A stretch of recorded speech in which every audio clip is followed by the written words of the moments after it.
రాను రాను రాజుగారి గుర్రం గాడిదైందని చెప్పేసి తెలుగులో ఒక సామెత ఉంటుంది.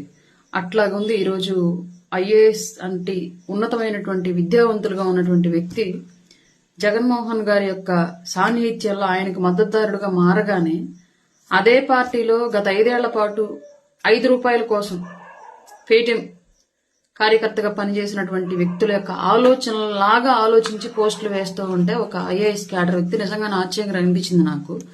విషయం ఏంటి అంటే ఇంతకీ ఐఏఎస్ విజయ్ కుమార్ గారు ఏదో లిబరేషన్ పార్టీకి సంబంధించిన అధ్యక్షులు వారు అనుకుంటారు ప్రస్తుతానికి. ఆయన వేసినటువంటి ఒక పోస్ట్ పవన్ కళ్యాణ్ గారి మీద, పెడనలో కార్యకర్త చనిపోతే ఇంటికెళ్లి ఆర్థిక సహకారం అందించి పరామర్శించినటువంటి పవన్ కళ్యాణ్ గారు, కాపు సామాజిక వర్గానికి చెందినటువంటి కార్యకర్త చనిపోతే పరామర్శించినట్టు పవన్ కళ్యాణ్ గారు, పిఠాపురంలో ఒక దళిత సామాజిక వర్గానికి చెందినటువంటి కార్యకర్త చనిపోతే పరామర్శించలేదు, ఇంత కుల పిచ్చా అన్నట్లుగా ఒక పోస్ట్ వేశారు. గౌరవ గొప్ప చదువులు చెందినటువంటి విజయ్ కుమార్ గారు, నిజంగా ఇప్పుడు మీరు ఆ పోస్ట్ వేసేంత వరకు ఆ కుటుంబం కాపు సామాజిక వర్గానికి చెందిందని మాకు తెలియదు. ఎందుకంటే ఆ కేసు హ్యాండ్ ఓవర్ చేసింది నేనే. డాక్టర్ భరత్ గారు రమేష్ హాస్పిటల్స్ నుంచి నన్ను కన్సల్ట్ అయితే వేరే ఇంకా నాకు ఏ దారి అప్రోచ్ అవుదామన్నా దొరకట్లేదు మేడం, ఇంకా మీరే లాస్ట్ సోర్సు. మీ పార్టీ కార్యకర్త అండ్ వాళ్ళ అబ్బాయి, కార్యకర్తకి యాక్సిడెంట్ జరిగింది, వాళ్ళ అబ్బాయి కూడా మీ పార్టీ కార్యకర్తే, వాళ్ళు అవయవదానానికి సిద్ధమయ్యారు.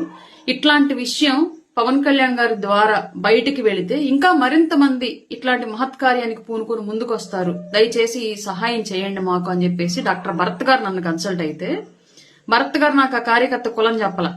నేను కూడా పార్టీ ఆఫీస్ కి పవన్ కళ్యాణ్ గారి పర్సనల్ టీం కి కులం చెప్పల. విసిగిస్తే అప్పుడు కేబినెట్ సమావేశాలు జరుగుతున్నాయి కాబట్టి పవన్ కళ్యాణ్ గారు ఆ రోజు హాస్పిటల్ కి పరామర్శించడానికి వెళ్లలేక ఆ ఫ్యామిలీని పార్టీలో ఉన్నటువంటి పెద్దల్ని పంపిస్తే ఆ సర్జరీ జరిగేటప్పుడు పార్టీ పెద్దలు వెళ్లి ఆ కుటుంబాన్ని పరామర్శించి వచ్చారు. ఆ తర్వాత ఆయన నిన్న ఆ కుటుంబాన్ని స్వయంగా వెళ్లి పరామర్శించి ఆర్థిక సహకారం అందించి భరోసా ఇచ్చి వచ్చారు. దానికి కారణం కేవలం మరణం అనేది ఒక్క కాన్సెప్ట్ కాదు, కారణం దానికి అవయవ దానం. పవన్ కళ్యాణ్ గారు ఏ విషయాన్ని అయితే ప్రమోట్ చేస్తారో అది సమాజంలో పెద్ద ఎత్తున పబ్లిసిటీ జరిగి ఇంకొంత అభివృద్ధిని సంతరించుకునిద్ది.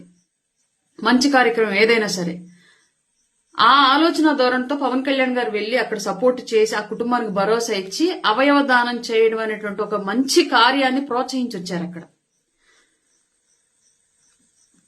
మన నాయకుడు సపోర్ట్ చేసే కార్యక్రమాలన్నీ వేరే ఉంటాయి. టైర్ల కింద వేసి తొక్కించుకెళ్ళడాలు, రప్ప నరికితే తప్పేంటి అండాలు, ఇలా ఉంటాయి. బెట్టింగ్లతో మరణించిన వాళ్ళకి పోయి పరామర్శలు చేసి విగ్రహాలకు ఆవిష్కరణలు చేసి రావడాలు, గంజాయి కేసుల్లో పట్టుబడ్డ వాళ్ళ గురించి పోయి పరామర్శలు చేసి రావడాలు, హత్యలు చేసి జైలుకి వెళ్లిన వాళ్ళని జైలు కడికి వెళ్ళి పరామర్శించడం. మన జగన్మోహన్ రెడ్డి గారు లాంటి గొప్ప నాయకుడు సపోర్ట్ చేసిన విషయాలని ఇట్లాంటివి ఉంటాయి. కాబట్టి మీకు ఇక్కడ పవన్ కళ్యాణ్ గారు పరామర్శకు వెళ్లినటువంటి విషయంలో ఎక్కడా స్కోప్ లేనప్పటికీ, స్పేస్ లేనప్పటికీ కులం అనేటువంటి స్పేస్ ని క్రియేట్ చేసుకుని దూర్ చేశారు. అక్కడ ఇదే దళిత అభిమానం గత 5 ఏళ్ల పాటు చూపించి ఉంటే దళితులకి జగన్మోహన్ రెడ్డి ఇంత పొడుగును పొడిచాడు వెన్నుపోటు, నిధులన్నీ ఖాళీ చేసి ఆ వెన్నుపోటు పొడవకుండా ఉండేవాడు. బహుశా మీలాంటి పెద్దలంతా ఆ రోజు జగన్మోహన్ రెడ్డికి గనక దళితుల యొక్క అభిమానాన్ని జగన్మోహన్ రెడ్డి విషయంలో గనక మీరు చూపించి ఉంటే అంత పెద్ద వెన్నుపోటు దళితులకు తెక్కకుండా ఉండేదేమో. ఇవాళ ఏదో శ్రీశ్రీ గారితో ఏదో కవిత ఉండేది జనరల్ గా, నేను రాసిన కవితల యొక్క రాసి పారేసిన కవితల యొక్క పరిమళాలు గులాబీలై గుబాళిస్తూ ఉంటే నేను తాగి పారేసిన సీసాల గోల మీకేలా అని. అట్లాగే ఇవాళ పవన్ కళ్యాణ్ గారు ఉప ముఖ్యమంత్రిగా తీసుకొని అలాగే ఆయన తీసుకున్న మంత్రిత్వ శాఖల ద్వారా కూడా నా భూతో నా భవిష్యత్ అన్న స్థాయిలో అభివృద్ధి చేసి పల్లెకి ప్రతి ఇంటికి ఆయన యొక్క అభివృద్ధి పనితీరు, నిస్వార్థమైనటువంటి సేవ, అవినీతి లేనటువంటి పరిపాలన చేరువయ్యేలాగా చేస్తూ ఉంటే అట్లాంటి కులాల్లో కొనియాడడం మానేసి ఎక్కడా స్కోప్ లేనప్పటికీ కూడా దుర్బిణి వేసి వెతికి మరి కులం తీసుకొచ్చి ప్రశ్నించారు అంటే, సార్ మనం ఉన్నత విద్యావంతులుగా ఉన్నప్పుడు మన విధానాలు విలువ తక్కువగా ప్రదర్శిస్తున్నా కనీసం విమర్శలైనా సరే విలువగా ప్రదర్శించాలి. క్వాలిటీ విమర్శలో కూడా క్వాలిటీ మెయింటైన్ చేయండి.